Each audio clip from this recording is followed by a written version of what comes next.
Hi guys, it's Miss Kitty. I am going to show you how we break down our writing for our preschoolers so we can teach them how to form each of the letters. We use handwriting without tears, and so every letter is made up of either a big curve, a little line, or a big line. So when we're teaching our letters, that's our go-to for that, and I was going to show you how we go through and do that so you can practice writing their names at home.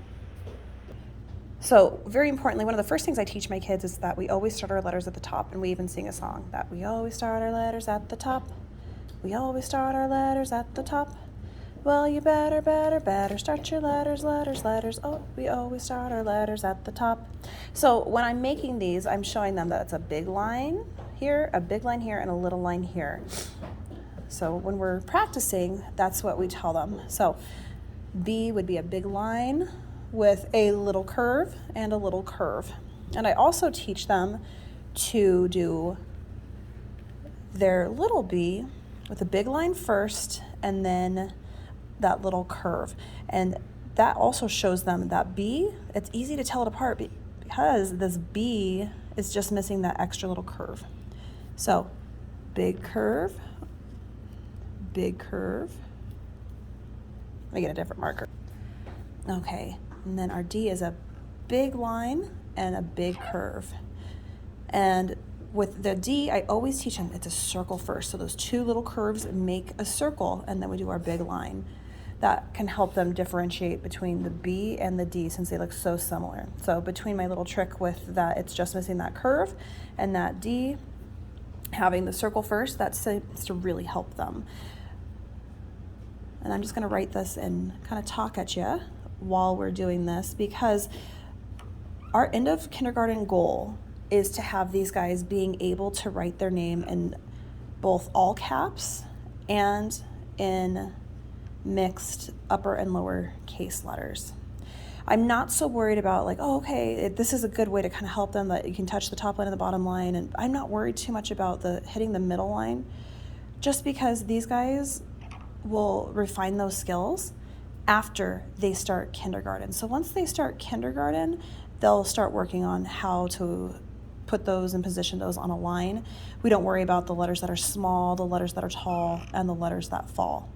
So this is a way for us to make sure that we can just form the letters. But by the end of the year, we want to see them writing it with a capital at the first letter and then everything else appropriately thereafter in the lowercase. One thing that I will tell you they love to do is when we're skywriting this, when we draw our I with our little line, we go down, and then because we always go whoop, and they like the sound that goes with it. So the best way to practice this is actually going to be with a crayon, because with a crayon, they have to be forced into that pincher grip. So it's forcing it like this. And not only a crayon, but a broken in half crayon that forces that pincer grasp, which allows them to hold a writing utensil appropriately. So that's my recommendations for at home.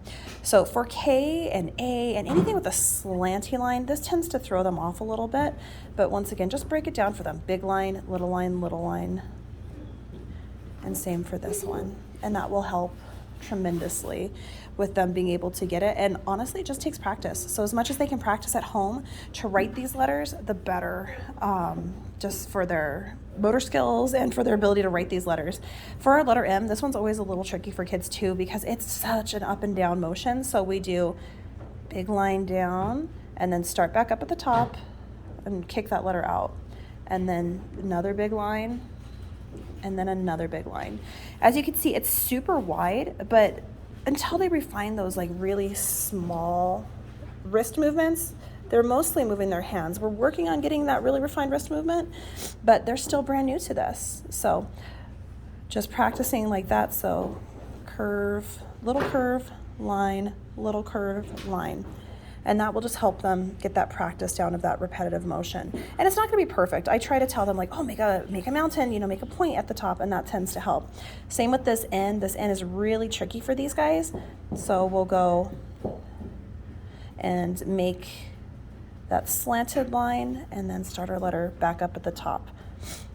Having that starting point at the top really helps. Curve, little line. Okay? So 2 big curves make up our O,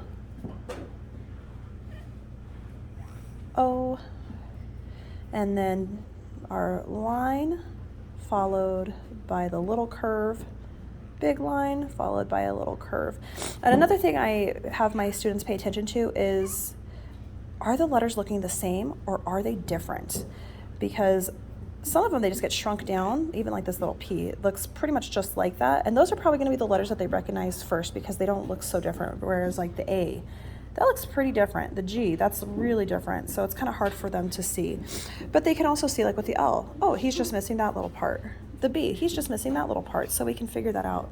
For our Q, they might see it like that, but more often than not, they'll see it with like the little tail there.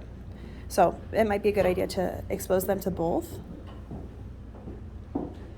R is another tricky one because we have that line that kicks out. So just show them how it's a straight line. And when we break it down in little pieces like this, it's a lot easier for them to tell how these letters are made. S is another one that's really tricky. So we do a curve and then we do a curve the other way. And that will help them get that practice on kind of smoothing that out over time.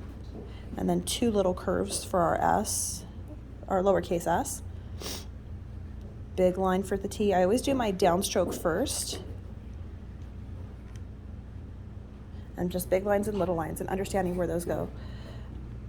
Use another one's kind of a little tricky for them, but once they realize it's just basically the O, but without the other circle, that it's just a line, and a curve, they understand that a little bit better.